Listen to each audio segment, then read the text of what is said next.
جو امام مہدی ہوں گے وہ حضرت فاطمہ زہرا علیہا کی اولاد میں سے ہوں گے، یہ مشکات شریف کا کوئی حوالہ ہے۔ اچھا جی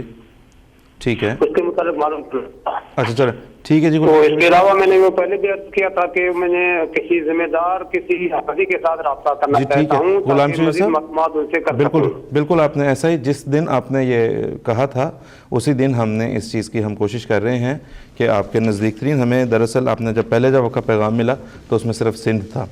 اب آج جو ہے وہ پورا نسبتاً تھوڑا سا زیادہ ہم نیرو ڈاؤن کر کے دیکھ سکیں گے کہ ہم آپ کے ساتھ کون وہاں پہ رابطہ کر سکتا ہے، تو انشاءاللہ ہم پوری کوشش کر رہے ہیں، جلد انشاءاللہ تعالیٰ کوئی آپ کے ساتھ ضرور رابطہ کرے گا۔ ٹھیک ہے جی، ٹھیک ہے غلام شبیر صاحب، اب ہم آئیں گے جی ٹھیک، اب ہم آئیں گے آپ کے سوال کی طرف جو کہ آپ نے پوچھا ہے۔ اگرچہ یہ سوال متعدد دفعہ اس پروگرام میں اس پر بات بھی ہوئی، اور مجھے یاد پڑتا ہے کہ گزشتہ پروگرام میں بھی اگرچہ ضمناً لیکن کافی مفصل رنگ میں اس پہ روشنی ڈالی گئی تھی، لیکن میں گزارش کرتا ہوں نصیر قمر صاحب سے، نصیر قمر صاحب اس پہ کچھ اگر آپ بتائیں۔ ابھی مجید صاحب نے بھی ذکر یہی کیا کہ مہدی کے متعلق بہت ساری روایات ملتی ہیں، اور ان روایات سے متعلق میں بظاہر اتنا تضاد اور اختلاف بھی پایا جاتا ہے کہ جیسا کہ مولانا نے بتایا کہ بہت سارے علماء نے یہ کہا کہ ان کے بارے میں یہ تحقیق کرنا اور طے کرنا مشکل ہے کہ کون سی صحیح ہے کون سی غلط، کیونکہ بہت ساری درمیان میں جب فیض اعوج کا زمانہ آیا ہے، جب مسلمان نبی اکرم صلی اللہ علیہ وسلم کی تعلیمات سے ہٹنا شروع ہو گئے، خلافت کا نظام سے ہٹ گئے، تو اس وقت بہت ساری روایات انہوں نے اپنے وقت کے بادشاہوں کو خوش کرنے کے لیے بھی بنا لی ہیں، وضعی روایات بہت ساری آ گئی ہیں۔ جہاں تک حضرت اگر اس بحث میں پڑھیں گے تو آپ ایسی الجھن میں پڑ جائیں گے کہ آپ کے لیے فیصلہ کرنا مشکل ہو جائے گا، لیکن احادیث پر نظر ڈالنے سے یہ بھی پتہ چلتا ہے کہ حضرت صلی اللہ علیہ وسلم نے کئی مہدیوں کی بشارت دی ہے، اور لیکن حضرت مرزا صاحب کا جہاں تک تعلق ہے، آپ کا یہ دعویٰ ہے کہ میں وہ امام مہدی ہوں جس کو حضرت صلی اللہ علیہ وسلم نے عیسیٰ ابن مریم بھی فرمایا ہے، میں وہ امام مہدی ہوں جس کو حضرت صلی اللہ علیہ وسلم نے عیسیٰ مسیح ابن مریم بھی فرمایا ہے، اور وہ امام مہدی ہوں جس کے متعلق حضرت صلی اللہ علیہ وسلم نے یہ فرمایا کہ وہ ہمارا مہدی ہے، اور اس کے لیے معین دنوں میں چاند اور سورج کے گرہن کے نشانات کی بشارت دی، پیشگوئی فرمائی، اور فرمایا کہ یہ ایسے نشان ہیں جو اس سے پہلے کبھی کسی کی صداقت ظاہر کرنے کے لیے نہیں آئے۔ بالکل ٹھیک ہے۔ تو حضرت مرزا صاحب کے جہاں تک دعوے کا تعلق ہے، آپ اس دعوے پر پرکھیں جس بات کا حضرت مرزا، پچھلی دفعہ بھی ایک دوست نے یہ سوال کیا تھا کہ ائمہ تو قریش میں سے آنے تھے، تو مرزا صاحب نے امام مہدی ہونے کا دعویٰ کیا تو آپ قریشی تھے؟ وہ آبویسلی حضور قریشی نہیں تھے، آپ کا یہ دعویٰ ہی نہیں تھا۔ جو دعویٰ حضرت مرزا صاحب کا ہے نہیں، اس کی دلیل مانگنا یہ درست طریق نہیں ہے۔ جو دعویٰ آپ نے فرمایا ہے اس کی دلیل آپ مانگیں۔ آپ نے یہ دعویٰ فرمایا کہ میں وہ امام مہدی ہوں جو مسیح ابن مریم بھی ہے۔ ابھی آپ کے سامنے مسند احمد بن حنبل کی وہ حدیث بھی پیش کی گئی جس میں حضرت صلی اللہ علیہ وسلم نے ایک ہی حدیث میں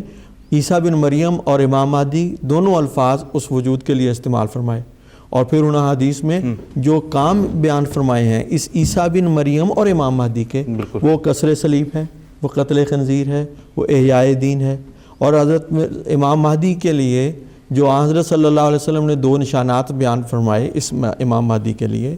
کہ چاند اور سورج معین دنوں میں رمضان کے مہینے میں وہ گرہن لگیں گے،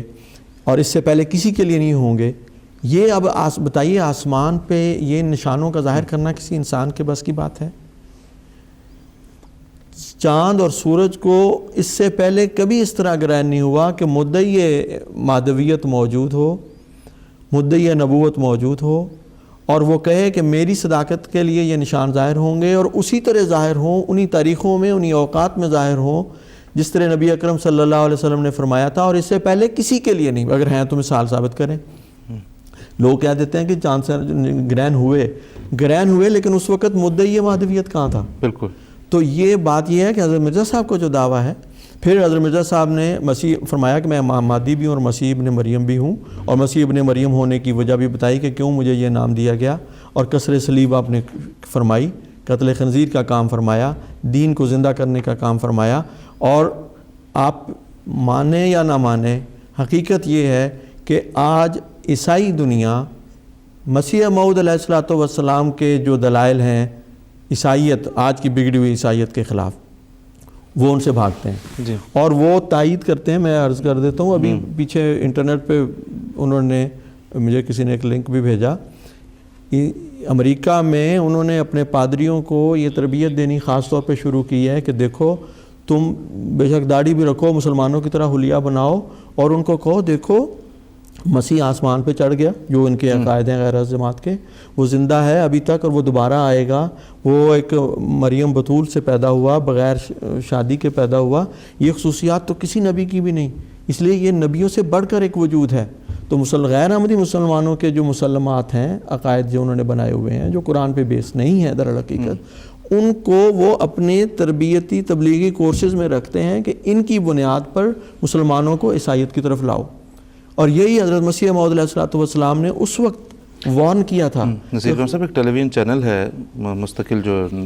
عیسائیت کی تبلیغ میں مصروف ہے اس وقت، وہ سب سے زیادہ زور اسی بات پہ دیتے ہیں کہ کیسے وہ شخص جو مدفون ہے زمین کے اندر وہ افضل ہو سکتا ہے اس سے جو آسمان پہ زندہ بیٹھا چلا گیا. تو ساری بنیاد انہوں نے اس بات پہ اپنی اس کی کھڑی کی ہوئی. تو یہی حضرت مسیح موعود علیہ الصلوۃ والسلام نے یہ بیان فرمایا تھا اور ان کو وارننگ دی تھی کہ دیکھو تم جو عقائد اپنائے ہوئے ہو. اس لیے میرے بھائی آپ یہ دیکھیں کہ اس وقت جو امام مہدی اور مسیح موعود ہونے کا دعویٰ حضرت مرزا صاحب نے بیان فرمایا ہے، اس دعوے کے دلائل دیکھیں. آپ کی صداقت کے لیے تو آسمان پہ چاند سورج گرہن کے نشانوں نے بھی گواہی دے دی، اور اس وقت عیسائی احمدیوں سے بات کرنے سے بھاگتے ہیں کیونکہ دلائل کے مقابلے میں وہ ٹھہر نہیں سکتے. بالکل. اور آپ جن عقائد کو اپنائے ہوئے ہیں ان کی بنا پر اعتراضات کا موقع ملتا ہے. اس لیے بجائے اس کے کہ ہم